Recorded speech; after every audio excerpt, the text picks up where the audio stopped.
this your first Comic-Con visit? Yeah.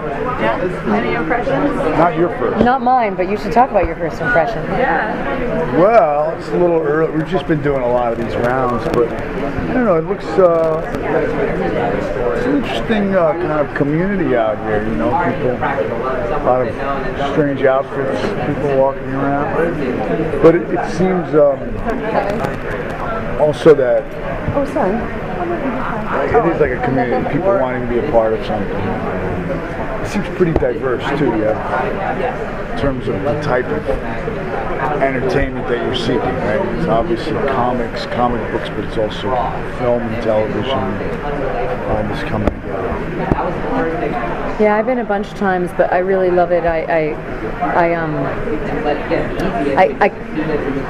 sort of came with things that people were very invested in, like Sin City, or that had followings, or Watchmen, Sucker Punch, those kind of things that people, there was a lot of sort of deservedly a lot of attention on them, and also a lot of people having very strong opinions about things with them. And you know, I think people always ask, like, are you nervous to go in front of the fans in terms of, like, they'll tell you what they really think and all that stuff. And I think for us, I mean, as actors, I love going straight to the source, because the truth of the matter is, we're geeks about what we're geeks about. Like, I'm, you know, it's like I'm obsessed with film and acting and making, you know, getting to do what we get to do. And so to be able to come and have people here who are that passionate, I think is really exciting. And you know, and it's undiluted response, which I really love, and enthusiasm. So your characters have a very complicated professional and personal relationship. Since we haven't seen the pilot, can you give us a little background about, like, what's going on between the characters? Yeah. So the beginning of the first episode, my character was traveling to this town, Wayward Pines, to investigate the disappearance of his ex-partner and another colleague. They're both, by the way, they work in the Secret Service. And their history is a little complicated because they were partners, they worked together, and they also got personally involved. And the reason that they got personally involved, well, obviously she's beautiful, but also not so bad. because, you know, Ethan is married, but because he's in the Secret Service, secret being the operative word, right? There's certain things that are classified. And he was involved in transporting a terrorist from Mexico to the United States, who they were sure was dirty. Everybody knew the guy was dirty. And his supervisors told him to let the guy go. And he feels a tremendous amount of guilt later when this individual goes on to kill many people in a terrorist attack. And he carries that around with him.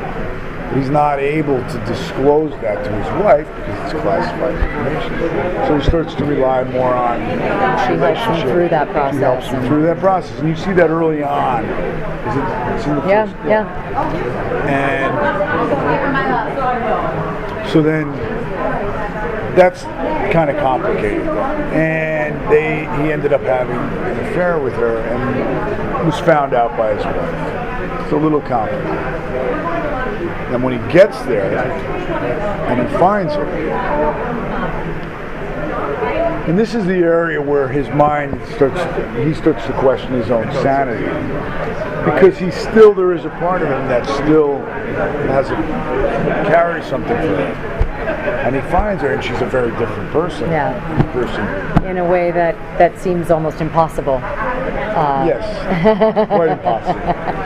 I like that. Exactly.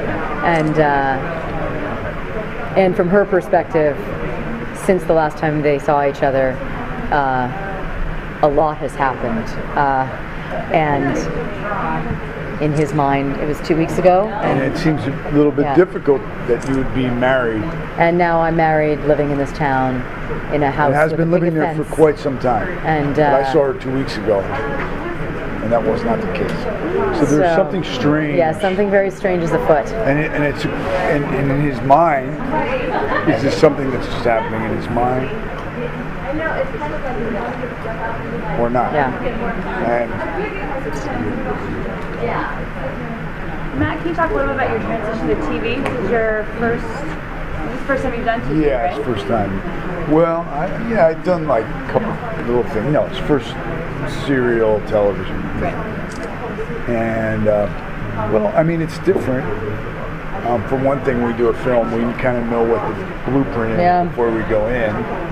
For television, you get surprises. I'm not big on surprises typically, but it's the collaborative process was great. Good actors to work with and writers. So, and there's a discovery that happens as you go along. And I always think that's really interesting about storytelling is there's a point when the characters start to talk back, like a child talking back to his parent, saying, "No, I want to go left, right?" instead of go right. And I think that started to happen. And fortunately, on this show, because it was a director-driven piece that was the tone set early on, so we were able to adjust, and it was very collaborative. It was a good feeling. Yeah. You know, the other thing is at a certain point I relaxed and I said, okay, I think the scene is not exactly what I would have hoped it would be, but I'm going to be working with Carla and it'll be fine. We'll work it out. Because that's a good thing about working with other good actors. In turn, it's Carla, it's Toby, it's Melissa. Good people. And as you start to get to know your characters more and you have time to do that, you also then start to realize how they interact with each other in a way that is organic, and then the writers kind of take that and run with it, and then we run with what they, it's a nice marriage.